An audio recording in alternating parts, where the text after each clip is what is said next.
किसी धन का x% की दर से x वर्ष के लिए साधारण ब्याज x है तो उसका धन कितना होगा। तो फिर से आप वही मेन बेसिक फॉर्मूला जो है एसआई वाला वही आप लगा लीजिए, कितना अलग अलग पीआरटी का फॉर्मूला लगाते रहेंगे, यही फॉर्मूला आप हमेशा याद रखिएगा। तो मैं बार बार फॉर्मूला नहीं लिखूंगा, टाइम बचाने के लिए मैं फटाक से मैं यूज करूंगा डायरेक्ट, ठीक है। x% मतलब दर हमको x% दे दिया, x वर्ष भी बोला है तो समय भी x वर्ष दे दिया है, साधारण ब्याज कितना बोला है x बोला है, और मूलधन निकालना है तो साधारण ब्याज भी x है तो x रख दिए, मूलधन निकालना है तो p लिख के छोड़ दिया, x इंटू समय भी x/100 हो गया।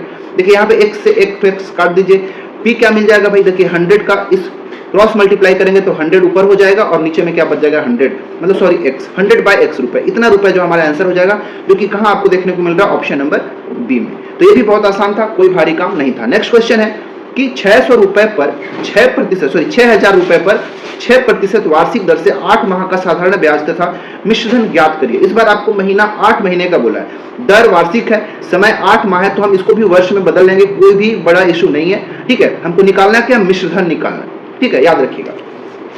अब देखिए चलिए पहले हमने तो शुरू में ही देखा था कि मिश्रधन होता क्या है, तो मूलधन और जो साधारण ब्याज होता है उन दोनों का जो सम होता है, योग होता है, उसी को हम मिश्रधन कहते हैं। तो हम पहले सिंपल तरीका समझ लीजिए कि पहले हम मूलधन निकाल लेंगे, सॉरी ब्याज निकाल के मूलधन में जोड़ देंगे तो काम खत्म हो जाएगा। तो ब्याज कैसे निकालेंगे, मूलधन हमारा है 6000, ठीक है, दर कितना है 6% मतलब 6, और समय कितना है 8 माह, 8 माह को वर्ष में बदलने के लिए हम क्या करेंगे, 12 से भाग दे देंगे तो 8/12 ये वर्ष हो गया, और नीचे में हो गया ये 100। देखिए 2 से 2 जीरो को काट दीजिए, ये 6 दूनी 12 हो गया और ये 2 चौके 8 हो गया, कट गया। हमारे पास बचा क्या, वो देखिए ये 60 चौके 240, ये 240 रुपए हमको क्या मिला भाई, ये एसआई मिल गया। साधारण ब्याज कितना मिल गया 240, लेकिन हमसे पूछा क्या है, साधारण ब्याज तथा मिश्रधन दोनों ज्ञात कीजिए। साधारण ब्याज 240 देखिए कहां पे आपको दिख रहा है, ये देखिए साधारण ब्याज 240 यहाँ पे है, यहाँ पे 340 है तो ये विकल्प नहीं होगा, यहाँ पे 200 है तो ये भी नहीं होगा, यहाँ पे 100 है तो ये भी नहीं होगा, हमारा ऑप्शन नंबर डी जो है बिल्कुल राइट आंसर हो जाएगा। तो साधारण ब्याज तो 240 हो गया, लेकिन हमको मिश्रधन भी निकालना है, तो मिश्रधन को मूलधन और साधारण ब्याज को जोड़ना होता है, तो 6000 में 240 को अगर जोड़ देंगे तो 6240 रुपए ये हमारा मिश्रण हो जाएगा, मतलब ऑप्शन नंबर डी बिल्कुल राइट आंसर हो जाएगा, ठीक है, याद रखिएगा।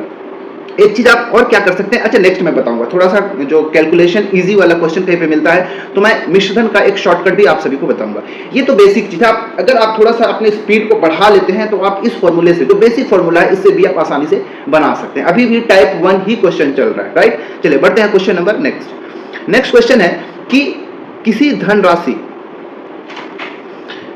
क्वेश्चन है कि किसी धनराशि 6 वर्ष में कितनी धनराशि 6 वर्ष में 4% वार्षिक साधारण ब्याज की दर से 496 रुपए हो जाएगा। अब इस क्वेश्चन में आपको अच्छे से पकड़ना है, ठीक है, कि मूलधन कौन सा है, कि कहीं मिश्रधन तो नहीं दिया है या मूलधन तो नहीं दिया है, तो इस चीज को समझिएगा। जब भी ऐसा क्वेश्चन में बोलेगा कि कितना राशि इतना हो जाएगा, तो हो जाएगा वाला जो यहाँ पे जो वैल्यू लिखा होगा वो हमेशा मिश्रधन होगा, मतलब आपको जो अमाउंट दिया हुआ है मिश्रधन दिया गया है 496 रुपए का दिया गया, ठीक है, और बोला है कितनी राशि, ठीक है, तो मतलब ये हमको प्रिंसिपल की बात किया गया, पूछा गया कि मूलधन कितना होगा, ठीक है। दर आपको पता है, अच्छा दर क्या होगा, 6 वर्ष में 4% वार्षिक ब्याज की दर से, तो रेट हमको 4% का दिया हुआ है, समय भी हमको दे दिया हुआ कितने 6 वर्ष का हमको समय भी दे दिया। अब हमको मूलधन निकालना है, तो बात आएगा कि मिश्रधन से मूलधन कैसे आएगा भाई, ठीक है, तो उसके लिए बेसिक फॉर्मूला ऐसा होता है, देखिएगा, क्योंकि हमको फॉर्मूला तो बेसिक यही पता है ना, साधारण ब्याज क्या होता है, P into R into T/100 यही होता है।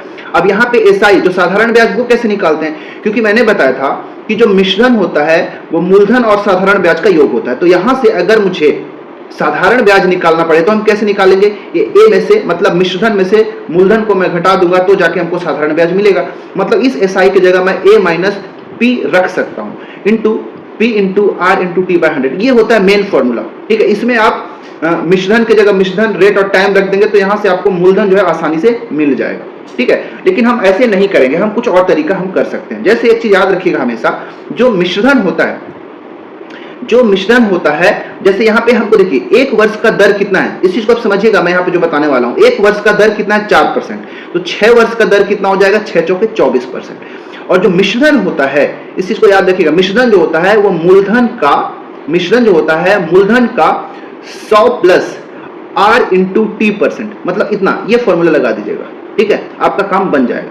क्या बोल रहा हूं कि A equal to P into 100 plus RT/100, ये कर दीजिएगा तो आपका काम आसानी से बन जाएगा। मतलब कहने का सीधी सी मतलब कि जो मिश्रण होगा हमारे मूलधन का ये 6 चौके 24% आपको देखने को मिल रहा है ना, तो आप 100 प्लस 24 कर दीजिए, मतलब मूलधन का 124% यहाँ पे अगर आप निकाल देंगे तो मिश्रधन मिल जाएगा।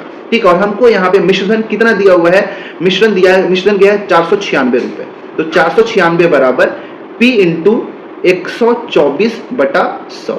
ठीक है, ये हो गया। अब इसको सिंपली सॉल्व कर दीजिए, 124 को 4 से देखिए कट जाएगा और 4 और 100 का गुना हो जाएगा 400, मतलब मूलधन हमको कितने का मिल रहा है, 400 रुपए का मूलधन मिल रहा है, और यही हमारा आंसर हो जाएगा ऑप्शन नंबर सी। ठीक है, तो यहाँ पे ये वाला कैलकुलेशन को ही मैं ये बताने की कोशिश कर रहा हूं कि कैसे आप जल्दी करेंगे। ठीक है, याद रखिएगा कैसे इसको आप फटाक से करने की कोशिश करिएगा। जैसे एक तो आप क्या करते पहले कि एसआई निकालते, एसआई को फिर क्या करते, मूलधन के साथ जोड़ते, तब जाके मिश्रधन आता, तब वो फॉर्मूला लगाते। लेकिन मैं ये कह रहा हूं कि जो मिश्रधन होता है मूलधन का, ये टोटल जो यहाँ पे दर है ना 6 वर्ष के लिए 4%, तो इसी को 1 वर्ष के लिए मैंने फिर से समझा रहा हूं कि 1 वर्ष के लिए दर अगर 4% है तो 6 वर्ष के लिए दर कितना हो जाएगा, 6 चौके 24% हो जाएगा।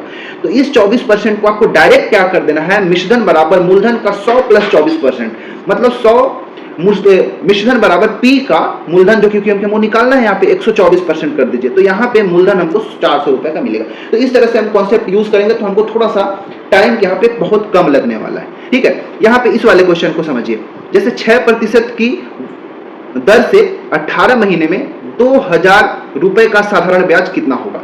तो साधारण ब्याज कैसे निकालेंगे, डायरेक्ट समझिए भाई। देखिए 1 वर्ष के लिए, ये प्रति वर्ष बोला है ना दर, प्रति वर्ष दर जो है 6% है, तो 18 माह के लिए कितना होगा, तो हम 18 माह को भी पहले हम वर्ष में बदल देते हैं। ठीक है, 18 माह गया, इसको वर्ष में अगर बदलेंगे तो 18/12, मतलब 6 दूनी 12, 6 तिया 18, मतलब 3/2 वर्ष। समय यहाँ पे इस क्वेश्चन के लिए कितना हो गया, 3/2 वर्ष। अच्छा देखिए, 1 वर्ष के लिए दर है 6%। ठीक है, ये 1 वर्ष के लिए मैं थोड़ा समझा रहा हूं, 1 वर्ष के लिए दर है 6%, तो हमारे पास समय कितना है, 3/2 वर्ष।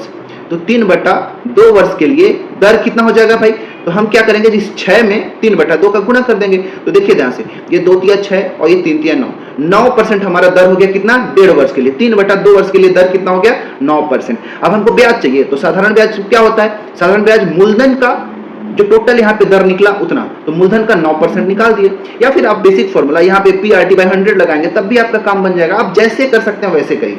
ठीक है, इसका आपको सोल्यूशन जो है कैलकुलेट करके कमेंट करिएगा कि कितना रुपए जो है इसके लिए ब्याज आएगा। राइट, आप एक बेसिक फॉर्मूला लगा सकते हैं PRT/100, या फिर जो मैं ये कॉन्सेप्ट दे रहा हूं थोड़ा सा, एक्चुअली में मैं इसको मैं माइंड में ही कैलकुलेट कर सकता हूं, बस आपको प्रैक्टिस करना है यहाँ पे, ताकि मैं ये माइंड कैलकुलेशन के लिए सारा चीज बता रहा हूं कि कैसे आपको करना है। आप ऐसे एक बार पेन पेपर पे लिखते फिर सॉल्व करते, लेकिन हम क्यों उतना करें, डायरेक्ट हम दर और समय का गुणा कर देंगे और जो मूलधन दिया होगा उसका उतना % निकाल देंगे, हमारा आसानी से आंसर बन जाएगा। ठीक है, उम्मीद है आपको समझ में आया होगा कि मैं क्या कहना चाह रहा हूं।